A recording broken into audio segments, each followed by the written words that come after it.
السلام علیکم ورحمۃ اللہ وبرکاتہ۔ امت مسلمہ ہندیہ کی طرف سے حضرت مولانا خلیل الرحمن سجاد صاحب کی خدمت عالیہ میں سلام عرض ہے۔ حضرت نے فرض کفایہ ادا کیا، اور اس وقت ملک میں جو بھی سیاسی حالات میں تبدیلی آئی، یقیناً ایک بہت بڑی تبدیلی ہے، اور حضرت نے اس کے لیے جو محنتیں کی، کوششیں کی، امت کو جھنجھوڑا،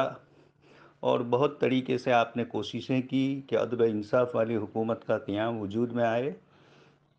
ہمیں خوشی ہے کہ حضرت مولانا کی یہ کوششیں اس وقت بہت بارآور ثابت ہوئی۔ اگرچہ امت مسلمہ نے ووٹنگ کے سلسلے میں کچھ کمی محسوس ہماری طرف سے ہو رہی، اور کئی جگہ پر ہم لوگ ہماری ووٹ کی جو فیصد ہے وہ کافی کم تھی، خاص کر کے گجرات کے مسلمانوں نے جن جگہوں پر وہ جتا سکتے تھے، لیکن فیصد ہمارا 40-42 رہا۔ اس وجہ سے اچھے کینڈیڈیٹ عدل و انصاف والے وہاں وہ بیچارے ہار گئے۔ حضرت مولانا نے جو کوششیں کی تھی، اللہ تبارک تعالیٰ ان کو جزائے خیر عطا فرمائے۔ اس سے پہلے حضرت مولانا کے والد محترم الفرقان کی اداریوں کے ذریعے امت کو جھنجھوڑتے تھے، سیاسی حالات پر بڑی بصیرت آمیز گفتگو فرماتے تھے، تحریر فرماتے تھے۔ حضرت مولانا نے بھی وقت در وقت جب جب بھی ضرورت محسوس ہوئی، امت کے سامنے اس طرح کی باتیں پیش کی، اور ہم لوگوں نے ان کی باتوں پر اگر عمل کیا ہوتا تو اس وقت اس سے بھی اچھے نتائج ہوتے مرتب، اور شاید یہ گٹھ جوڑ کی سرکاریں اور یہ ادھر ادھر کی جو ہو رہی ہے، اس کے بجائے عدل و انصاف والی پارٹیوں کو، یا جن کے منشور میں عدل و انصاف لکھا ہوا ہے، اور جو بظاہر ملک کو سمجھ رہے ہیں، ملک کے سیاسی حالات پر جن کی نظر ہے، ملک جس بے انصافی، ظلم اور زیادتی اور لا قانونیت کی طرف جا رہا تھا، اور شخص واحد ہی پورے ملک کی حکومت پر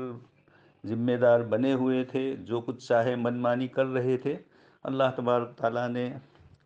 اس کی طاقت کو عدل و انصاف کے اس قسم کے علم برداروں کے ذریعے کم کیا ہے، ان کو مجبور کیا ہے دوسروں سے گٹھ جوڑ کرنے پر۔ اور ایک جو عام فضا تھی ملک میں، انشاءاللہ امید ہے کہ اب وہ لوگوں کے اوپر ظلم و زیادتی اور حکومت کی چیزوں سے غلط استعمال کرنا، اللہ تبارک و تعالی حضرت مولانا سجاد صاحب کی ان محنتوں میں جو کچھ یہ تبدیلی آئی ہے، حضرت کا بہت بڑا کردار ہے۔ اللہ پاک حضرت کو جزائے خیر عطا فرمائے، شفائے کاملہ عاجلہ مستمرہ سے حضرت کو نوازے، اور مزید اللہ تبارک تعالیٰ آپ کو توفیق عنایت فرمائے کہ آپ امت کی مزید رہنمائی میں اپنی بیماری، اپنی تکلیفیں، اپنی ظاہری جسمانی کمزوری کے باوجود حضرت جو محنتیں کر رہے ہیں، اللہ پاک اس کو قبولیت عطا فرمائیں، اور امت کو اس پر عمل کرنے کی توفیق عطا فرمائے۔ دوبارہ حضرت مولانا کی خدمت عالیہ میں یہ عرض کیا جا رہا ہے کہ آپ کی محنتیں الحمدللہ بارآور ہوئی۔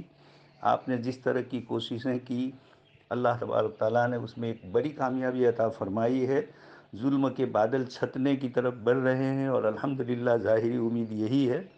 انشاءاللہ اور بھی مزید حالات خوشگوار ہوں گے۔